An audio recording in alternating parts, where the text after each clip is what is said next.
오늘 하나님께 주신 말씀은 출애굽기 36장 8절, 23절, 그리고 35절에서 38절까지 말씀입니다.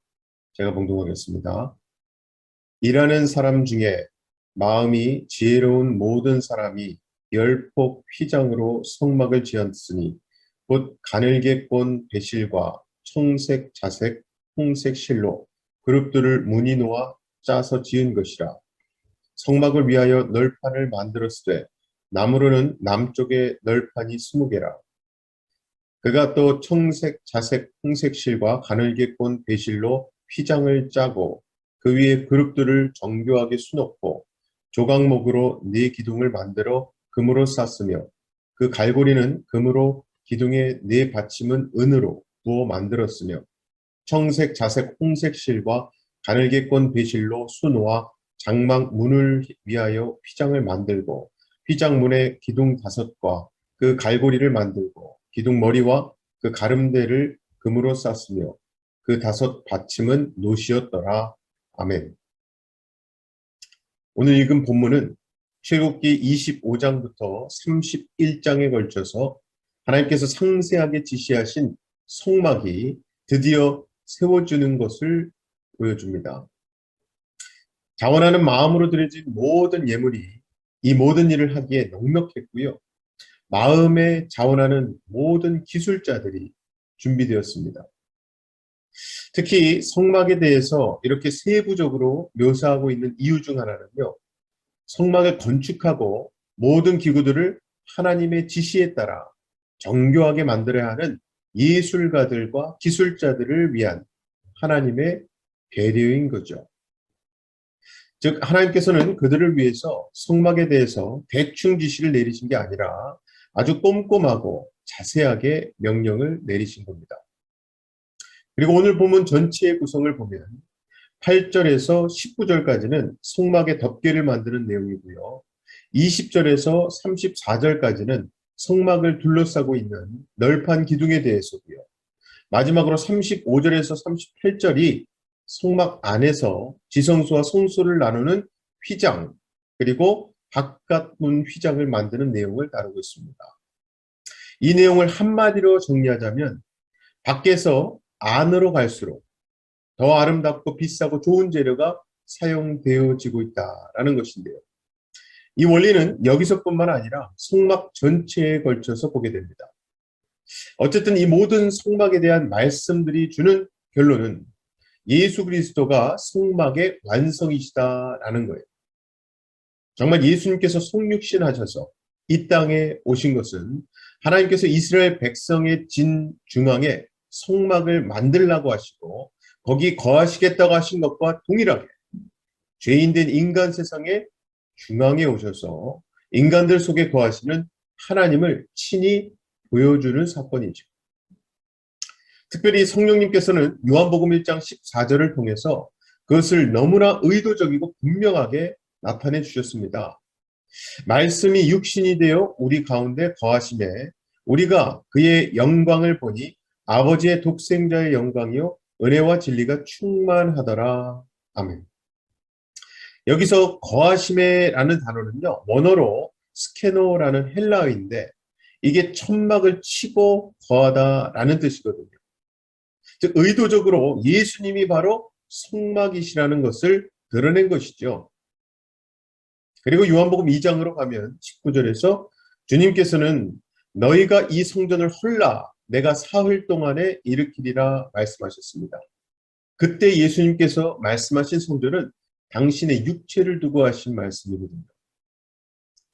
정말 모세 시대에는요. 그리고 그 이후에도 구약의 사람들은 하나님을 만나고 하나님을 알려면 방법이 딱 하나밖에 없었습니다. 성막으로 가야 했죠. 그것이 그들이 하나님을 만날 수 있는 유일하게 허락된 방법이었습니다. 거기서만 그들은 하나님이 어떤 분이신가를 경험하고 죄사함의 은혜를 구약의 한계에서나마 경험할 수 있었던 거예요. 하지만 예수님께서 오셔서 당신이 곧 성전이라고 말씀하신 후에 그 방법은 변했습니다. 이제 누구든지 하나님을 알기를 원하고 하나님께 나아가기를 원하고 하나님의 죄사함의 은총을 받기를 원한다면 그가 할 수 있는 일은 이제 오직 하나입니다. 예수 그리스도께 나아가는 것입니다. 다른 길은 없는 거예요. 그래서 주님은 그러한 절대적인 의미로 요한복음 14장 6절 말씀 예수께서 이르시되 내가 곧 길이요 진리요 생명이니 나로 말미암지 않고는 아버지께로 올 자가 없느니라 말씀하십니다. 이렇게 성육신하신 주님이 바로 성막이 가리키는 실제였다는 것은 역사적으로 주후 70년에 예루살렘 성전이 로마 군대에 의해 파괴되고 지금까지도 다시 세워지지 못하는 것으로 하나님께서 나타내 주신 거예요. 즉 예수님이라는 실제가 오셨기 때문에 이제 그림자는 의미가 없어진 겁니다. 예수님께서 당신 자신을 제물로 드리심으로 구약의 제사를 완성하셨기 때문에 더 이상 성전 제사가 드려질 필요가 없다는 거예요. 성막의 덮개만 해도 그렇습니다. 밖에서 안으로 갈수록 더 아름답고 비싸고 좋은 재료가 사용되고 있는데요. 그러고 보면 예수님도 마찬가지십니다. 성자 하나님께서 성육신하심으로 인간의 몸을 입으셨기에 사람들은 겉으로 즉 육안으로 볼 때에는 그리스도의 영광을 보지를 못합니다. 그들은 그저 한 인간 목수의 아들로 태어나서 슬프게 억울하게 죽은 한 인간을 볼 뿐이죠. 흠모할 만한 어떤 아름다운 것도 그분에게서 찾지를 못하는 거예요. 그래서 세상은 그분을 싫어했습니다. 그렇게 빛이 와서 어둠을 비추니까 어둠은 자신이 드러나는 것이 싫어서 빛을 싫어했던 거죠. 미워했던 거죠.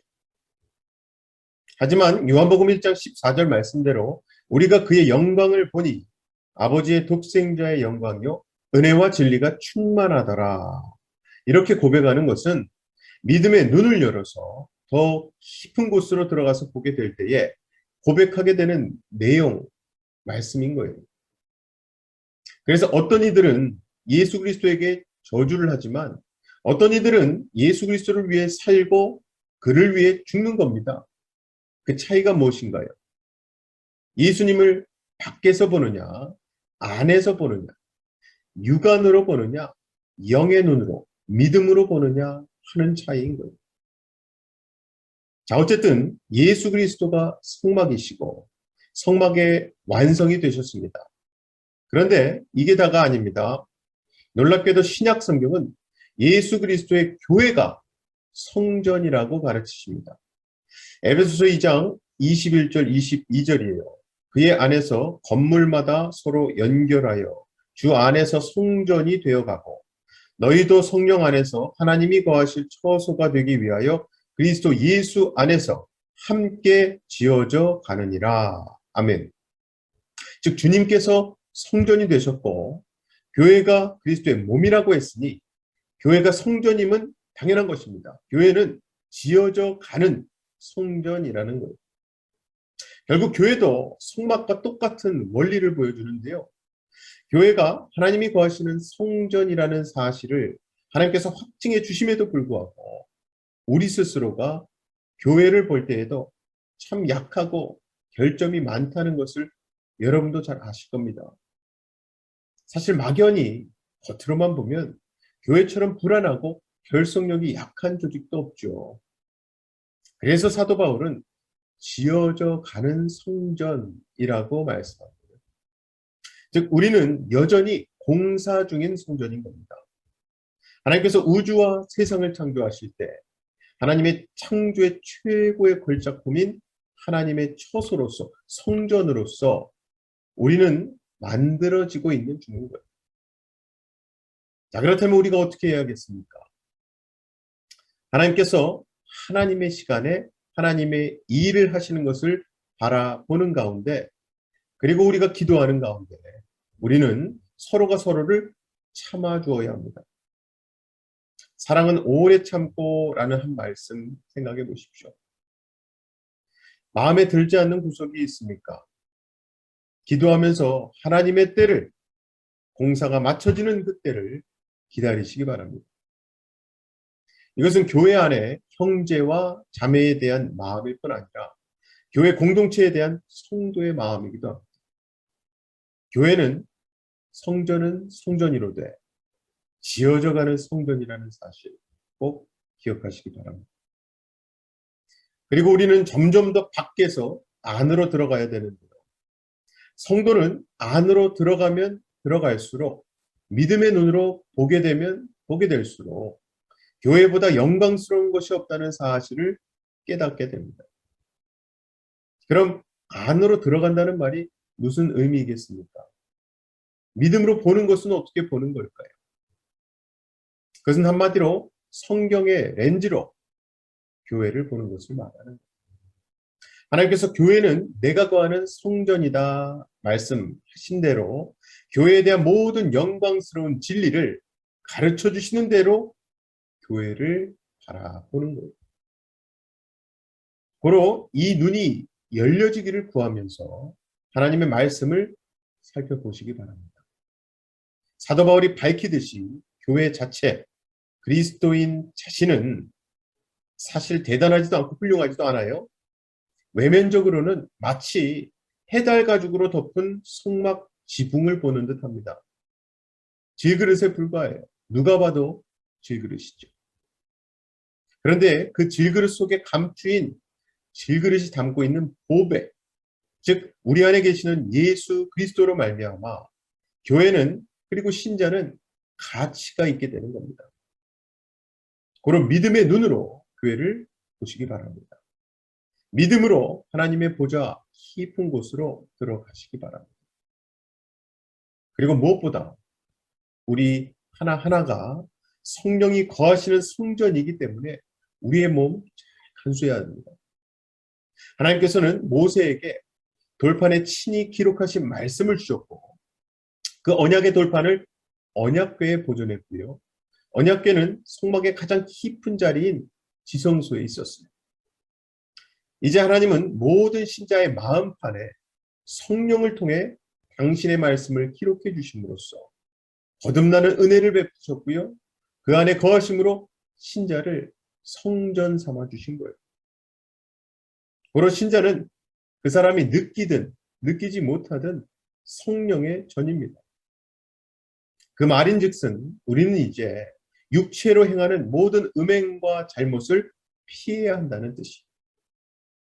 눈으로 보지 말아야 할 것, 하나님의 성전으로서 합당하지 않은 것을 보지 않아야 하고요. 합당하지 않은 것을 듣지 않아야 하며 합당하지 않은 것을 만지거나 말하지 말아야 합니다. 사랑하는 우리 성도 여러분, 우리 몸이 이제 우리 것이 아닙니다.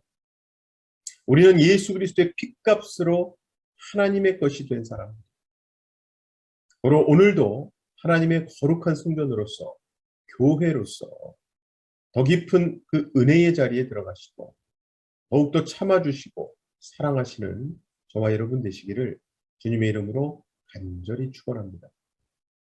시간 다 같이 두 가지 기도 제목 놓고 기도하실 때에 오늘도 나의 몸을 성령의 전으로 여기게 하셔서 나의 모든 언행을 주관하시고 발걸음을 주장하여 주시옵소서 기도하시고요. 두 번째 기도 제목은 내일은 현장 토요일 새벽 예배 첫날입니다. 참 오랜만에 모여서 드리는 새벽 예배가 될 텐데 은혜로운 예배와 기도 시간 되기 위해서 기도 부탁드립니다. 다 같이 기도하겠습니다. 사랑의 아버지 하나님 감사합니다. 오늘도 말씀을 통해 내 안에 내주하고 계신 성령님을 통해서 내가 성령의 전임을 성전임을 깨닫게 해주시니 감사합니다. 오늘도 내가 말하고 행하는 가는 모든 발걸음들이 하나님 앞에 합당하기를 원합니다. 말씀에 빛으로 비춰주시는 대로 말하고 행할 수 있도록 내 안에 계신 성령님을 통해 나를 주장하여 주시옵소서. 특별히 내일은 정말 오랜만에 우리가 현장 새벽 예배로 예배당에 모입니다. 오늘 모든 발걸음을 지켜주시고 하나님 앞에 말씀 붙들고 기도하는 기도 시간이 될 때에 하나님의 음성, 하나님의 응답을 듣는 귀한 교제와 기도 시간 되게 하여 주시옵소서. 믿고 감사드리며 예수님 이름으로 기도하옵나이다. 아멘.